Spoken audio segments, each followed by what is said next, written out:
Doit-on fuir tout déplaisir? Ça rime. Bienvenue sur Philosciences, la chaîne où on fait de la philosophie en essayant de s'appuyer sur les sciences. Jingle.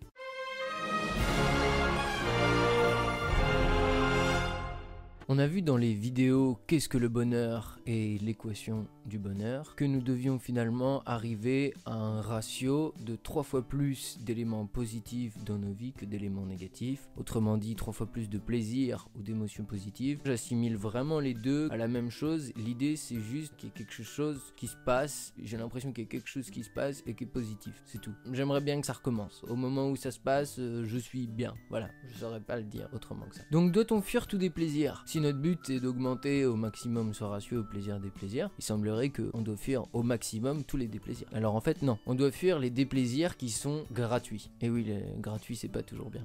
Qu'est-ce que j'appelle un déplaisir gratuit? C'est tout déplaisir n'ayant pas pour but un plus grand plaisir, tout simplement. Donc on doit pas fuir tout déplaisir. Il faut calculer, il faut faire un petit bilan à chaque action qu'on envisage, chaque chose, ou en tout cas chaque action on va dire d'importance. Faire un petit bilan sur le court, long terme, essayer de voir tous les plaisirs ou émotions positives ou des plaisirs ou émotions négatives que cette chose va nous apporter. Vous avez vu, j'ai acheté un nouveau micro? Il est super.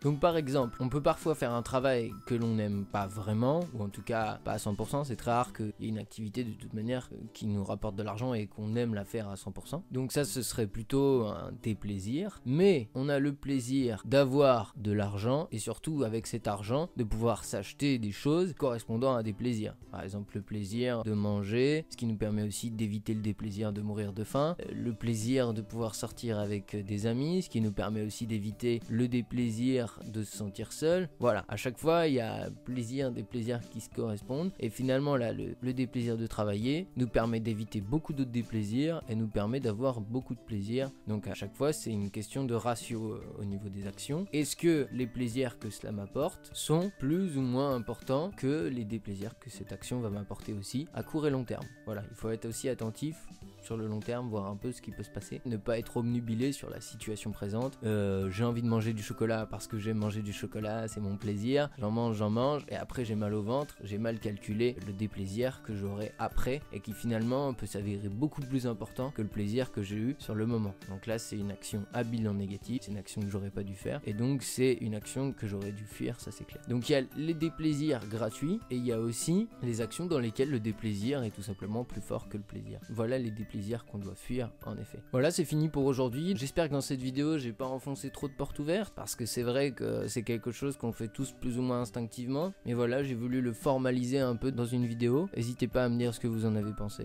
Bonne journée à tous, à très bientôt, générique. Oui, je suis très fier de ce générique.